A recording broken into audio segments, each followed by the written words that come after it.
الحمدللہ وحدہ والصلاۃ والسلام علی من لا نبی بعدہ اما بعد۔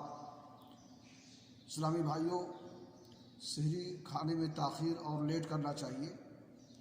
یہ بات خلاف سنت ہے کہ انسان آدھی رات سحری کھا کر کے سو جائے، بلکہ سحری فجر سے تھوڑا پہلے کھانے کا اہتمام کرنا چاہیے اور اس سے فارغ ہونا چاہیے۔ صحیح بخاری شریف کی حدیث ہے، زید بن ثابت رضی اللہ تعالیٰ عنہ کہتے ہیں، تسحرنا مع النبی صلی اللہ علیہ وسلم ثم قام الى الصلاة وقیل له کم کان بین الاذان والسحور قال قدر 50 آیہ۔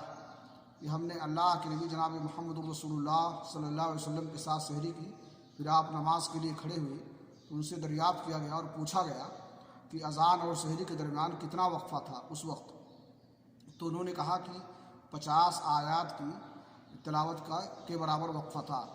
اس لیے ہمیں چاہیے کہ نبی کی